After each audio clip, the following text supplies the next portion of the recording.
Good morning guys, today we are going to be start a new topic.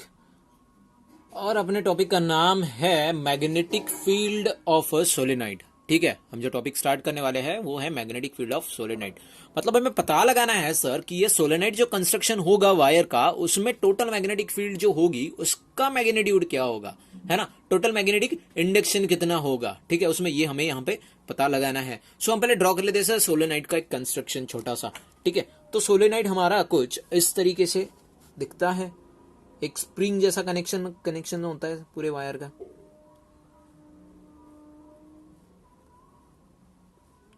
ये मैंने एक draw कर दिया छोटा सा सोलेनाइड। अब सर मुझे मैग्नेटिक फील्ड यहाँ पे कैसे मिलेगी? मैग्नेटिक फील्ड तो हमें तभी मिलती है ना जब यहां से कोई करंट फ्लो हो। और करंट कब फ्लो होगा? जब मैं इसे कोई पावर सोर्स के साथ कनेक्ट करूंगा, है ना। तो मुझे यहाँ पे एक पावर सोर्स भी कनेक्ट करना पड़ेगा।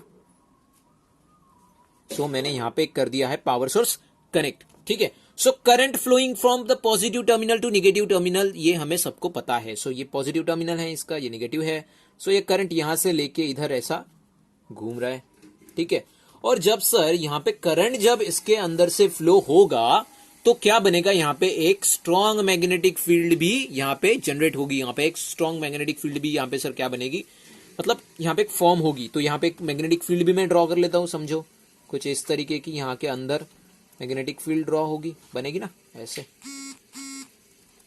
कुछ इस तरीके से यहाँ पे एक मैग्नेटिक फील्ड बनेगी।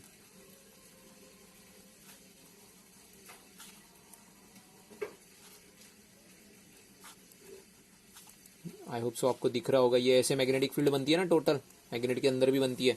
ये ऐसे ऐसे इधर इधर से यहाँ पे एक मैग्नेटिक फील्ड बनेगी। अब थोड़ा डायग्राम सही नहीं दिखेगा बट अंडरस्टैंडिंग के लिए बना रहा हूं मैं। ठीक है, ऐसे कुछ मैग्नेटिक फील्ड बनेगी यहाँ पे। अब ये इसके अंदर रहने वाली टोटल मैग्नेटिक फील्ड हमें फाइंड करना है। इस सोलेनाइड के अंदर सर टोटल मैग्नेटिक फील्ड कितनी है ये हमें यहाँ पे क्या करना है, सो हमें फाइंड करना है। तो हम ये डायरेक्टली नहीं कर पाएंगे, इसलिए हमें यहाँ पे कुछ एक छोटा सा पार्ट कंसिडर करना होगा। जो यहाँ पे एक लिया जाता है कि यहाँ पे एक रेक्टेंगुलर पार्ट को कंसिडर किया जाता है, एक रेक्टेंगुलर शेप ऐसा। ऐसा एक रेक्टेंगुलर शेप कंसिडर किया जाता है जिसको मैं एक नाम दे देता हूं, P Q R and S. ये है इधर P Q R and S, ऐसा मैंने यहाँ पे एक रेक्टेंगुलर कंसिडर कर लिया है। ठीक है, अब सर हम यहाँ पे total magnitude of the magnetic field या फिर टोटल मैग्नेटिक इंडक्शन इसके अंदर कितना होगा, जो कि होता है ना बी, जिसको डिनोट किया जाता है बी से। तो ये टोटल बी की वैल्यू यहाँ पे सर अंदर क्या होगी, ये हमें यहाँ पे अभी पता लगाना है। ठीक है, सो हम ये कैसे पता लगाएंगे? ठीक है, इससे पहले जो हमने सीखा एम्पियर्स लॉ, उसका यूज करके। So according to the Ampere's law, ठीक है, according to the Ampere's law, यहां पे हमें कौन सा एक फॉर्मूला मिला था ना, according to the Ampere's law जब हमने सीखा कल, तो हमें एक फॉर्मूला मिला था जो क्या था, total integration of the loop, इसमें रहने वाला total magnetic field into length, है ना, डीएल इक्वल टू क्या था, म्यू नॉट इनटू आई। ठीक है, ये हमें यहाँ पे फॉर्मूला मिला था।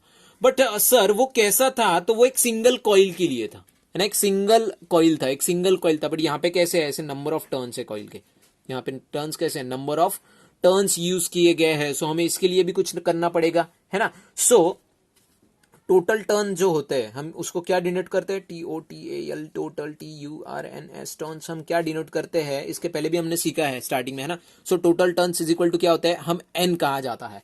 बट इसमें हम N नंबर ऑफ टर्न्स कैसे निकालेंगे, क्योंकि सेम नहीं है ना, वो तो स्प्रिंग जैसे है total connected. So total number of turn निकाला जाता है small l n into L से। अब ये क्या है सर, तो ये है, इसको कहा जाता है total number of turns per unit length, total number of turns per unit length, इसको N इंटू एल भी हम लिख सकते हैं, कैपिटल N को N इंटू एल भी लिख सकते हैं। ठीक है, अब सर आगे क्या करेंगे? ठीक है, इसको मैं इक्वेशन नंबर 1 बोल देता हूं। ठीक है, अब इक्वेशन 1 को ही वापस से सॉल्व करेंगे, आगे कैसे सॉल्व होता है, ठीक है, देखेंगे हम। So equation 1 becomes, equation 1 becomes, अब कुछ बनेगा नहीं, इक्वेशन 1 ही ले लेते हैं सीधा। इक्वेशन 1 क्या रहेगा हमारा वो देखते हैं, क्या है, इंटीग्रेशन ऑफ लूप, ठीक है, लूप का है ये, क्लोज लूप का इंटीग्रेशन, जिसमें होने वाला total magnitude of the magnetic field into DL बराबर होगा। अब ये जो लूप है, ये लूप कौन सा है, तो ये है ना, रेक्टेंगुलर लूप बनाया ना हमने, पी क्यू आर एस, तो ये लूप का नाम क्या है, पी क्यू आर एस, है ना। अब ये रेक्टेंगुलर लूप क्या है, तो एडिशन है किसका, तो ये ऐसा ऐसे लाइंस का, P Q line plus Q R plus R S plus S P, है ना, ऐसे 4 लाइन का एडिशन है। तो वही मुझे यहां पे लिखना होगा, मतलब क्या है, integration of P to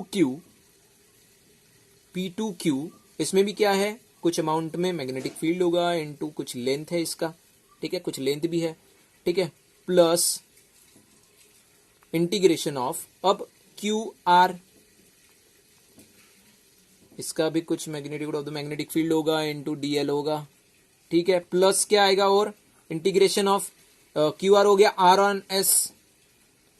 and S भी होगा, उसका भी यहाँ पे अप्लाई, इस भी यहाँ पे जो भी हमने साइड कंसिडर किया है, यहाँ पे कुछ ना कुछ magnitude of the magnetic field and इसका भी कुछ लेंथ होगा, प्लस कौन सा साइड है, एक S P, S to P, इसका यहाँ पे भी कुछ अप्लाई हो रहा होगा, magnitude of the magnetic field या मैग्नेटिक इंडक्शन बोल लो, इनटू टीएल, ठीक है। ये कैसा डॉट प्रोडक्ट है, और मैंने कल बताया था कि डॉट प्रोडक्ट को हम, ये वेक्टर क्वांटिटी को हम कैसे सॉल्व करते हैं, ठीक है।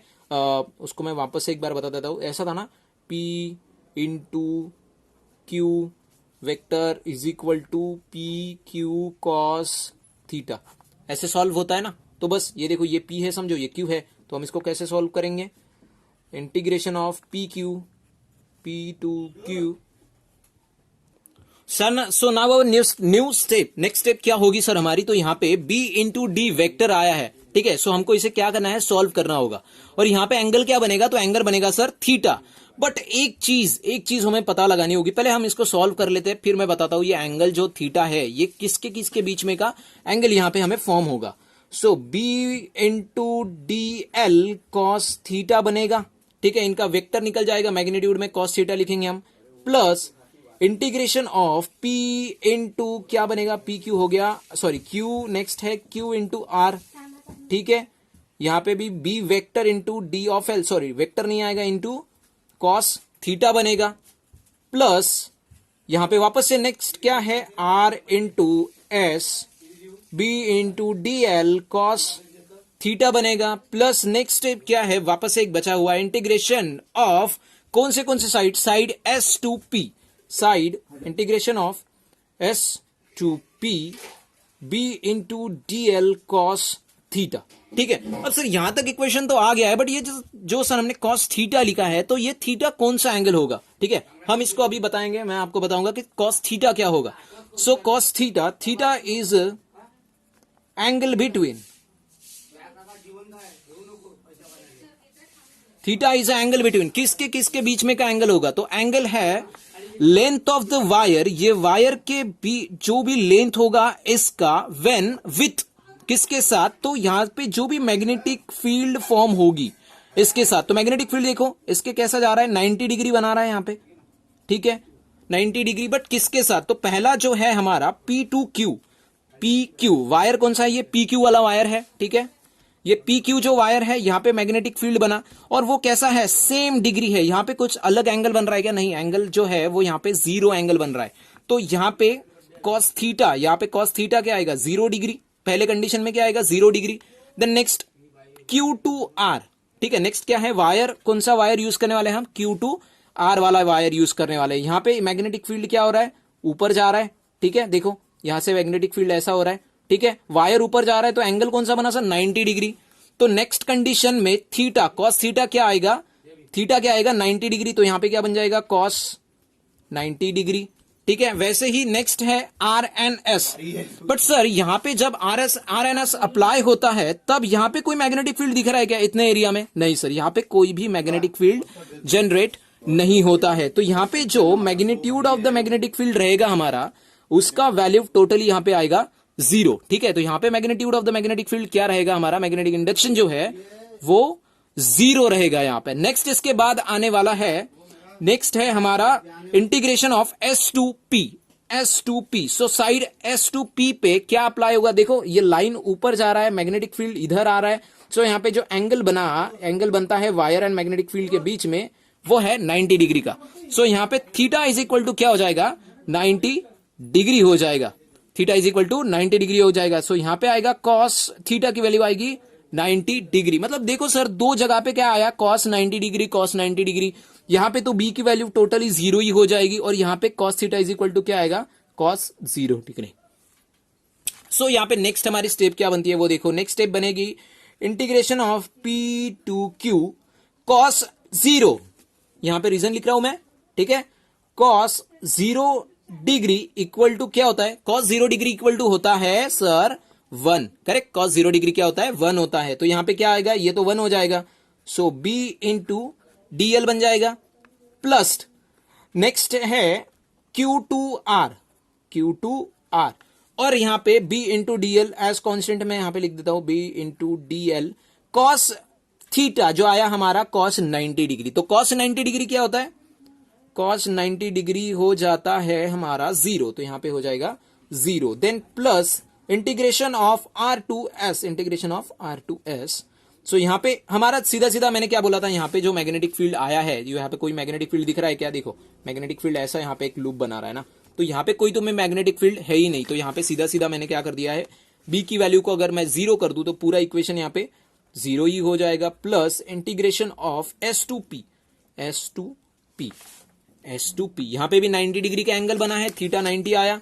सो b इंटू dl थीटा हो जाएगा कॉस 90 हो जाएगा 0। तो यहां पे भी 0 हो जाएगा। ठीक है, सो हमारी नेक्स्ट क्या आएगा, यहां पे नेक्स्ट क्या आएगा, देखो यहां पे क्या हुआ है, सिर्फ यही वैल्यू एक वैलिड है, integration of P2Q he valid है, क्योंकि देखो इसके साथ कोई मल्टीप्लीकेशन नहीं आया। बट यहां पे देखो, यहां पे 0 मल्टीप्लाई में आया तो ये वैल्यू क्या हो जाएगी, टोटली 0। यहां पे 0 है तो ये भी वैल्यू क्या हो जाएगी, 0 हो जाएगी। नेक्स्ट ये भी वैल्यू 0 के साथ मल्टीप्लीकेशन है तो ये भी वैल्यू क्या हो जाएगी, यहां पे 0 हो जाती है। ठीक है, सो मेरा नेक्स्ट स्टेप क्या आएगा, नेक्स्ट स्टेप आएगा integration of P2Q b into dl। ठीक है, b इंटू dl आ जाता है यहां पे। ठीक है, आई होप यहां तक आपको समझ में आ गया होगा, b इंटू dl। बाकी के तो सारे टर्म्स 0 0 ही आए थे हमारे, है ना, बाकी के सारे टर्म्स क्या है, 0 0 0। ठीक है, बाकी के सारे टर्म्स क्या आ गए, 0 0 आ गए। अब सर ये magnitude of the magnetic field जो है वो कांस्टेंट ही है, कांस्टेंट टर्म है, तो मैं इसको बाहर लिख लेता हूं, b integration of P2Q dl। ठीक है, P2Q dl। ठीक है।